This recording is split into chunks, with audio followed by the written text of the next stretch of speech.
Shalom, shalom. This video is about the Torah portion of Parashat Toldot. It means generations or family history, and it's about the family history of Abram and Isaac, and in Jacob and Esau, of course. The Torah portion is from Genesis 25 through to the start of Genesis 28 up to verse 9. It's also about the prophet portion from Malachi, the first chapter and a bit, and the gospel portion from Matthew 10. But I'm only going to speak about the Torah portion in this video. It's the 6th out of 54 Torah portions.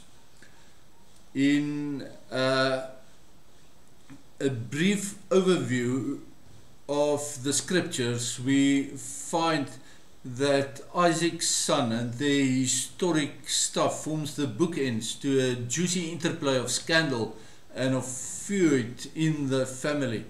In the middle part, between the bookends of Parashat Toldot, Isaac and Rivka avoids a drought by venturing south to Avimelech's part of the woods.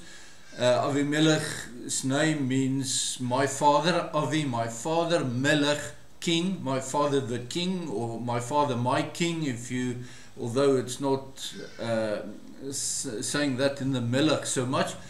But Avimelech was a Philistine king, not a Canaanite. I do not know why a Philistine king would have such an impressive name though. He lived in Gerar. The name of the town means pilgrimage, but it also means combat or dispute. All of which informs us what spirit brewed there in Gerar, and Gerar is either the present day Kun Yunis in southern Gaza or Tel Gama at Re'im, close to Be'er, where there's two kibbutz in southern Israel, to the best of my abilities to tell where they are. Good day, my name is Barney de Klerk. I'm not a Bible teacher, I'm a student of God's Word, and I love sharing with you what I'm learning from this week's scripture portions. A perplexing pattern is repeated when Isaac and Rebekah venture south. We saw many years earlier that Abram denied that Sarah was his wife, and he referred to her as his sister when they traveled to Egypt as well, fleeing from a drought. And that's in Genesis 12. Abram also lied then to Avimelech that Sarah was his sister, and that's in Genesis 20 verse 2 specifically. And in this week's Torah portion, Isaac followed in Abram's footsteps, so he also denied his wife and lied to Avimelech that Rebekah was his sister, and we read that in Genesis 26 verse 7. In Abram's case it was a half-truth, but Isaac lied blatantly, and we have to ask ourselves why. And we'll talk about that. After the truth came to light, Isaac was sent away from Gerar as Abram was years earlier, and I bet that Avimelech could not understand what's up with those Hebrews and their wives, because it's really strange if it doesn't have a prophetic meaning. Then Isaac and Avimelech's people had a spat over a well, and then Adonai appeared to Isaac and he renewed the Abrahamic covenant with him, and after which surprisingly Avimelech came to visit Isaac to testify that Adonai was indeed with Isaac. So, you know, we have to ask, what's all this Avimelech business about then? And to understand that, we have to typecast the patriarchs. Abram and Isaac, we typecast them as representatives of Adonai. So they play on the stage of life, prophetic stage, they play Adonai. Whilst Pharaoh and Avimelech, they represented Gentiles on the stage. And Israel, the nation of Israel, is the wife of Adonai. And we see the history of Israel then in this prophetic drama that's unfolding. Adonai and his wife ventured to Egypt during a famine, and Adonai denied his wife because Israel fell into Pharaoh's slavery. Pharaoh took Israel to be his concubine, if you like. However, once it was proven through the plagues that Israel belonged to Adonai and to no other husband, they departed from there and returned home. About a millennium later, about 1,000 years later, Adonai again denied his wife Israel and allowed her to be captured by Gentiles who took her to Babylon. However, because Adonai never stopped loving her, he caused Cyrus to bid them farewell, and the couple returned home again to Israel. And then another half a millennial, 500 years or so passed before Adonai denied his wife Israel again, this time to be dispersed in a greater diaspora, which lasted more than 18 centuries. However, you know, old love never dies, and Adonai's love gifts on his wife Israel in the form of many talents that he endowed his people with caused many upheavals through the ages and through pogroms in the foreign households where the wife of Adonai was held, until the day she was reunited again with her husband back home in Israel. Some Gentiles are currently causing a tiff over Israel's property, like the Avimelech staff tiff over the well. And these Gentile nations deny Israel's right to drink from a well. But Adonai started the process of reconfirming his covenant with his wife Israel, as progressively more and more Jews are recognizing their husband Adonai and their Messiah.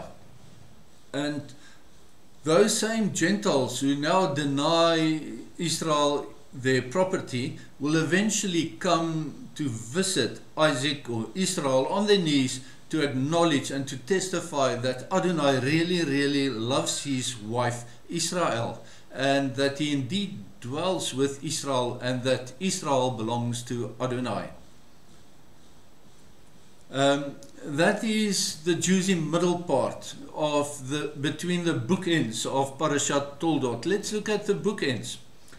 In the opening verses, Jacob stole the birthright in Genesis 25:35, and he also stole the blessing in Genesis 27 verse 27 from Esau.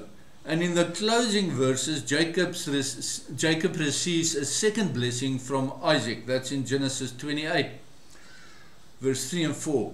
It seems that Jacob's coming in and going out was blessed. And we read that during the Exodus as well, that Israel's coming in and going out was blessed. Jacob was and is doubly blessed.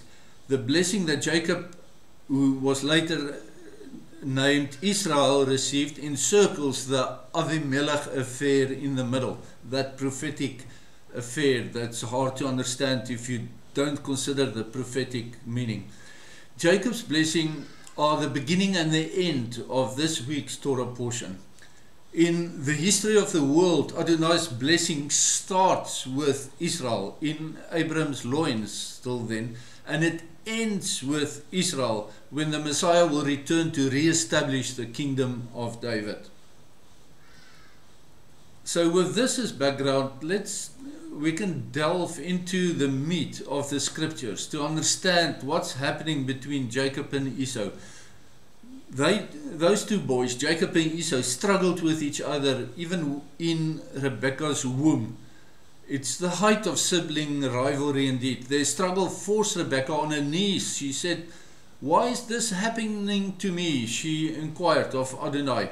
Her prayer was answered too. The Lord told her that there are two nations in her womb. They will be two very different people, and the younger will be stronger and dominate the older one. Just an interjection here. As a parallel with what Rebekah went through, we also have our internal battles between our flesh, our Esau, and our spirit, our inner Jacob. Esau was born first. He was red and very hairy, and because of Esau's redness later in life, his territory became known as Edom. Edom means red. the spirit of Esau cleaves to this redness. Throughout history, we've seen the Esau spirit show up in the Roman army in their red uniforms. We saw it in Garibaldi's red shirts, who started revolution in Latin America, and then later they brought it to Spain. We see it in communism all around the world, in China and in Russia. And here I live in South Africa. Here locally, the economic freedom fighters are probably the lowest life form to ever subscribe to the Esau spirit, but so they do. And all these reds inform us of Esau's character. Jacob was born second, holding on to Esau's heel, hence his name. Yaakov in Hebrew is derived from Akev. Akev is the Hebrew word that means heel. And heel grabbing is not a good sign in itself. It reminds us of the Genesis 3's heel biter, whose head will be crushed. A heel grabber implies a crooked person, but through mercy and grace, Adonai can make a crooked person straight. And this is what happened when Adonai changed Jacob's name to Israel. He sorted him out. The name Israel carries a double meaning. It means straight, but it also means Israel, the servant of El. And what we understand from there is once Jacob got straightened out, he became the servant of Elohim. And then Adonai renewed the Abrahamic covenant with him. So because of their two boys, Isaac and Rebekah's peaceful domestic life was over. The sons brought about a division between them, which seems strangely enough only to have mended when Jacob was sent away by Laban, sent away to Laban by his father, of course, Isaac. Adonai blessed Abram, Isaac and Jacob, who was later called Israel, onto their 1000th generation, and you can read that in Deuteronomy 7 verse 9. In Israel, people on the street understand the prophesied Gog-Magog battle to be a war between two brothers, and it's commonly accepted that the war will be between the descendants of Isaac and Ishmael, but clearly that equally refers to Jacob and Esau's descendants. Esau's seed blend with the Hittites through his wives, who were daughters of Heth, an ancient Anatolian people, and the fathers of the present-day Turks. And also his blood blended with the Arab nations, as one of his wives, his third wife, was Ishmael's daughter. The battle between the brothers is an integral part of God's plan for all humanity. The war forces us to pick a side. The sides do not only reflect Jacob and Esau on the direct simple Peshat reading level, but it's sides between nations as well, for or against the nation of Israel. In the Sot exegesis, the sides are for Adonai Eloheinu, Yod-Heh-Vav-Heh, or against him. That's the choice. I expect that we will see the culmination of this multi-generational battle in our lifetime. So I want to ask you, please choose wisely which side you will favor in this battle. Esau won the initial race through the birth canal. Red and hairy, wild and rough, defined and named him.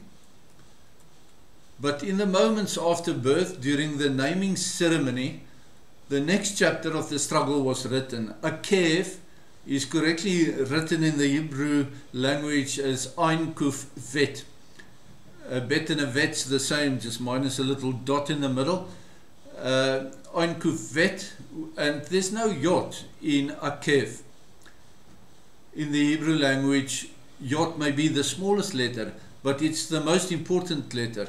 Adonai spells his own holy name with a yod in Yod-Heh-Vav-Heh. Furthermore, the name Israel or Yerushalayim, Yeshua's name, Isaac, Yitzhak's name, Joseph, and many other important names are all spelled with a yod. It's a desirable letter to have in your name. And in all these names, the letter Yod represents the Holy Spirit. And the reason I say that is, if you look at the Hebrew text, you'll see the Yod hovers a little bit higher than the other letters in the text, just as the Holy Spirit hovered over the creation waters. And so the letter Yod represents the Holy Spirit. When Jacob was named Yaakov in Hebrew, Jacob, Yaakov, Kev, remember, is the heel, but when the Ya was added to a Kev to make it Yaakov, his name attached the Holy Spirit to him, even in his crookedness, and that is mercy and grace.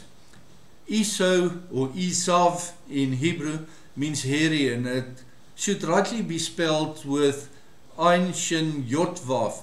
However, the biblical spelling of Esau's name is constantly without the Yod. So one of two possibilities exist here. Either Moses misspelled the names consistently when Adonai dictated the Torah to him on Mount Sinai, or alternatively, and this is what I subscribe to, is that Adonai himself ensured that Moses spelled the names exactly as he dictated, adding the Yod to Yaakov and removing the Yod from Esau. So then, during the naming process, Jacob stole Esau's Yod in his name, hence Yod Ein Kuf Bet, which is Yaakov starting with a Yod, and this is how Jacob is written throughout the Bible in Hebrew. Jacob effectively stole the Holy Spirit from Esau. So the second round in the battle was won by Jacob. The moving of the Yod from Esau's name to Jacob's name signifies Adonai's choosing of Jacob, through whom he would eventually fulfill his covenant with Abram, as confirmed with Isaac and bestowed upon Jacob. He is the God of Abram, Isaac and Jacob. He is the God of Israel. The next battle between the two brothers related to the birthright of the firstborn to inherit a double portion of their father's earthly possessions. And the battle after that related to Father Isaac's blessing of one son in favor over the other one. In between the words of Parashat Toldot and the next battle also raged wars or battles regarding the wives of Jacob and Esau. But that will have to stand over for a future opportunity to explore that a little bit further. From Esau's line came Edom, a sworn enemy of Jacob's descendants, the nation of Israel. From Edom came Agag, who was eventually killed by the prophet Samuel after the first Israeli king Shaul failed to execute God's orders. And from Agag's descendants came Haman, the sworn enemy of all Jews at the dawn of the intertestamental period in the book of Esther. In modern times, Adolf Hitler's surname exposed his Hittite heritage. Remember, the Hittites were married into the Esau-Edom-Agag line. And looking forward, I believe that during the unfolding end-time events that we are witnessing, Esau's hand will once again be raised against his brother, but this time it will be slapped down by the Messiah upon his return as the conquering King of Kings. I want to make a remark here. Please note that Adonai's grace and election of people do not follow their actions, but it precedes it. Salvation precedes works. Salvation is undeserved mercy. Works, that means having been straightened out by God, follows only after salvation. Works therefore become the evidence of our salvation. The history of Jacob confirms this. Incidentally, the letter Yud or Yod in Hebrew disappeared in the Western alphabets and in names because of the adoption of the letter J. This letter J is the most recent addition to our alphabet. In fact, the first ever use of the letter J in writing was in 1524 by an Italian guy called Gian Giorgio Trissino. He lived from 1478 until 1550, and he used the letter J, or he wrote about it in Trissino's epistle about the letters recently added in the Italian language. It can be argued that this addition of the letter J was inspired by the enemy with intent to hide Adonai's Yod from casual readers. I hope this was interesting to you, and I'm terminating the video here, otherwise it gets too long. I pray that Adonai Eloheinu will bless you and keep you, that he will shine his face upon you and be gracious to you. I pray that he will lift his countenance upon you and that he will give you peace. Shalom, shalom.